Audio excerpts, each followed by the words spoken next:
Have you ever found yourself lost in the heat of an argument? Your heart racing, your throat tight, every word a sword, every sentence a battle. What seemed like just a conversation turns into a silent battlefield. You fight for every point, every argument, trying to be heard, trying to prove you're right. But the other person, they're doing the same thing. And as the tension rises, as egos come into play, there's something you don't realize. You've already lost. Not because you lost the argument, not because you're wrong, but because the moment you entered this battle, you gave away your power. But what if I told you that true strength doesn't come from fighting to prove you're right? What if true power, the one that really controls the situation, isn't found in words, but in silence? Yes, you read that right. Silence. In a world where everyone shouts, the greatest power lies in knowing when to say nothing. And who better to teach us this than Nietzsche, the master of the will to power, who told us that true dominance comes from control, not brute force. Let's uncover together the secret behind silence and why it is, in fact, more powerful than any word. Now think about the last time you got into a heated argument. You knew you were right. You had the arguments, the evidence, and you felt completely justified in defending your point of view. But there was something more at stake, wasn't there? The real reason behind that argument wasn't just the exchange of ideas. It was something deeper, more insidious. It was the need to prove you were right, not just to the other person, but to yourself. You needed to be seen, recognized, validated. At the core, we all have one thing in common: the ego. Our identity, our perception of who we are, is at stake in every word spoken. And when someone questions our beliefs or challenges our worldview, we aren't just defending an idea. We're defending who we are, our security, our self-esteem. But what happens when our ego comes into play? The argument stops being about truth. It becomes a psychological battle, an invisible war where the goal is no longer to understand the other person, but to make sure you don't get defeated. And by doing that, you lose control. Why? Because while you're focused on proving you're right, you become a hostage to the need to be seen as intelligent, strong, or confident. You're no longer in control. You're reacting. And when we react, we give away our power. What did Nietzsche say about this? In his critique of society and culture, Nietzsche taught us that this need to prove something is the biggest trap for human beings. When we enter an argument just to win, we place our strength in the hands of the other side. Because true power, true dominance, comes from the ability not to react, not to give in to provocation, and to maintain emotional control. This is the crux of the problem. You're not just defending a point of view, you're defending your ego. And as you do that, the discussion turns into a mental game where the winner is not the one with the best argument, but the one who controls their reactions. This quest for validation is at the root of arguments. And that's what makes confrontation not only useless, but dangerous. Every word spoken, every effort to prove you're right, is a step toward losing control. Power doesn't lie in reacting. It lies in deciding when and how to engage. Now, imagine for a moment that you have the ability to change the dynamic of a discussion, not with words, but with the simple act of not reacting. Nietzsche, the philosopher who challenged the conventions of his time, believed that true power is not in winning debates or proving superiority. He was convinced that true power lies in mastering oneself. For Nietzsche, the will to power is not a brute force or an aggressive impulse. It's control over reality, over oneself, and especially over how you react to the world around you. He taught us that true power comes from the ability to remain calm, to be selective in moments of engagement, and not to get lost in emotional reactions. Have you ever wondered what it really means to have power in a conversation? Most people believe that power lies in winning, in shouting louder, having the last argument, or destroying the other person's beliefs. But Nietzsche believed this is an illusion. True power is not in trying to be heard above others, but in knowing when to remain silent and let others expose themselves. Power, according to Nietzsche, is not in words. It's in controlling your emotions and knowing when to pause. When you remain calm and centered, you control the conversation. When you react emotionally, you lose control. And control is the true essence of power. And that's where the concept of the Übermensch, or overman, comes in. The Übermensch is the one who transcends common limitations, who is not governed by emotional impulses or the ego's need for validation. He chooses when to engage and when to withdraw. The Übermensch doesn't react. He acts strategically. He understands that silence, when used well, is stronger than any word. This silent power doesn't mean avoiding confrontation. It means wisely choosing when and how to engage. The Übermensch sees the world not as a battle of words, but as a field of possibilities. And he knows that by not getting lost in trivial arguments, he maintains dominion over his destiny. This is what Nietzsche wanted us to understand. True power comes from within. It doesn't depend on external circumstances, but on our ability to control our own mind and reactions. When you master that control, when you know when to speak and when to stay silent, you are in command. And that is how true power is gained. Have you noticed how some people have the gift of dominating a conversation without saying a word? They don't need to shout. They don't need to argue. They just listen, observe, and choose when and how to speak. This is the power of silence. Imagine yourself in a high-stress situation where words begin to turn into sharp weapons. Everyone is trying to assert themselves, but there is one person in the middle of the discussion who doesn't react. They listen, they breathe, they absorb everything, but don't give in to provocation. And when they finally decide to speak, their words aren't just heard. They change the course of the conversation. What makes this silence so powerful? Why, many times can strategic silence be more effective than any hasty response?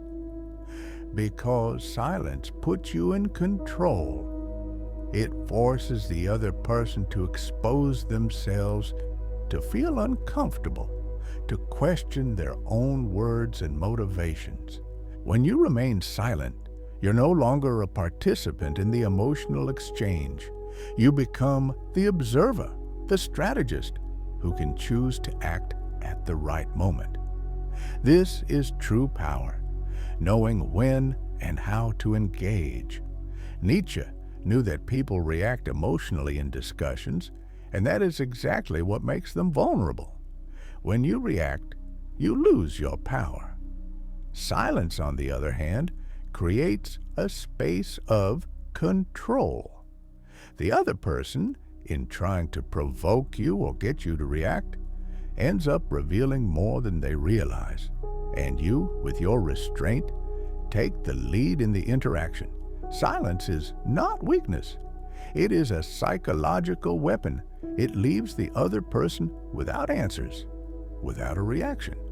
And as a master of silence, you decide when to speak, and your words carry much more weight. Unlike the person who talks too much, silence can be a decisive blow. See the difference between two people in a conversation. One of them is visibly nervous, reacting emotionally. The other is calm, serene, in control. Who do you believe truly holds the power? The secret lies in knowing when to engage and when to remain silent. Now, what makes silence even more effective? It creates tension.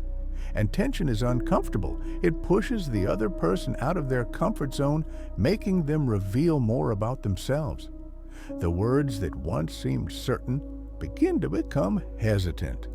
And at the right moment, when the other person reveals themselves, you can step in with an unbeatable response.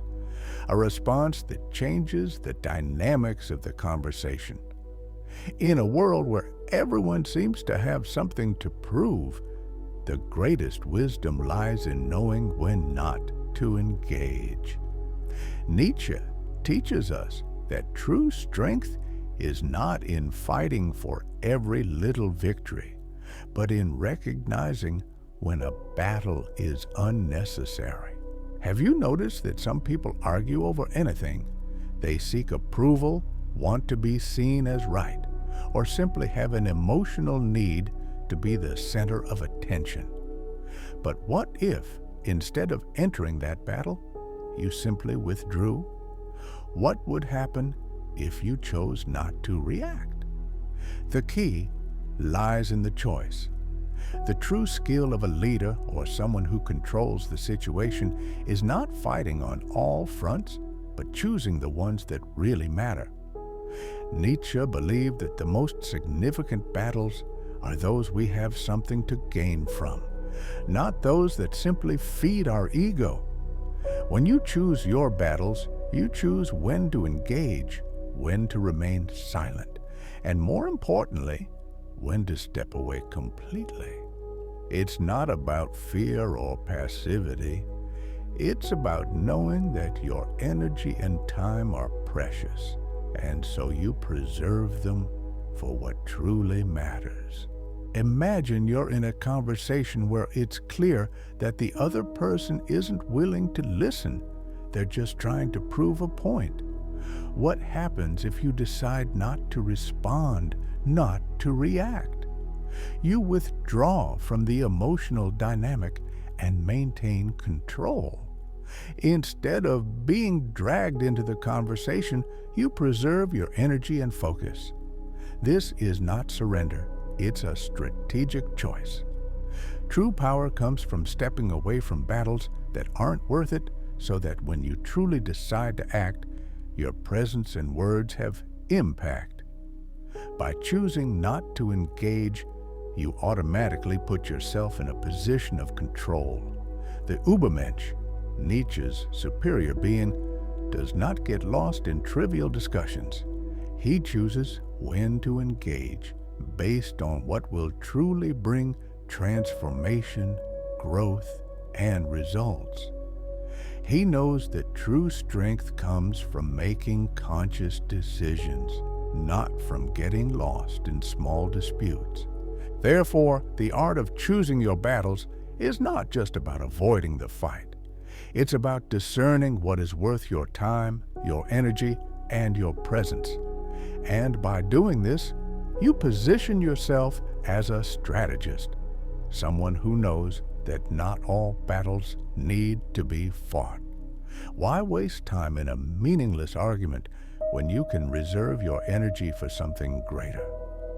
True power comes from being selective, from understanding that not every confrontation is worth it. And by doing this, you maintain your control over the environment. Now think about what we've just explored. What does true power really mean? It's not about winning arguments. It's not about being right. It's not about dominating others with words. True power lies in controlling your reactions, mastering the moment, choosing when to engage and when to withdraw. Nietzsche's philosophy teaches us that power is not something earned in the heat of the moment. It is earned in the calm of restraint, in controlling emotions, and in mastering your own mind. Silence, far from being a weakness, is a strategic weapon. It's the ability to make others question themselves while you maintain total control of the situation. But here's the big truth. True power is not about avoiding conflict out of fear, but about using it wisely when necessary. Like the Übermensch, you should not run from important battles, but be selective. Don't argue for ego, argue with purpose. And by doing this, you create a new dynamic, one where you choose the battles that truly matter, where your words carry weight, where silence is more powerful than any impulsive response. So, the next time you're in a conversation, before engaging in an emotional dispute, ask yourself, am I reacting out of ego, or am I in control of the situation? Remember, true power is not in shouting louder. It's in knowing when to stay silent, when to choose to engage, and when to simply walk away. The next time someone tries to provoke you, or when you feel the urge to prove a point, pause, breathe, observe. Don't react immediately. Let silence work in your favor. Because when you learn to master silence, you not only change the dynamics of the conversation, you change the dynamics of power. Now, I leave you with this challenge. The next time you feel challenged, don't get lost in the need to be right. Ask yourself, am I in control? Am I in silence? Or am I just reacting? True power lies in knowing the difference. If you want more insights on how to shape your reality, master silence and understand the power behind words like subscribe and turn on the notification bell. Here, you will learn the art of living with purpose, control, and above all, power.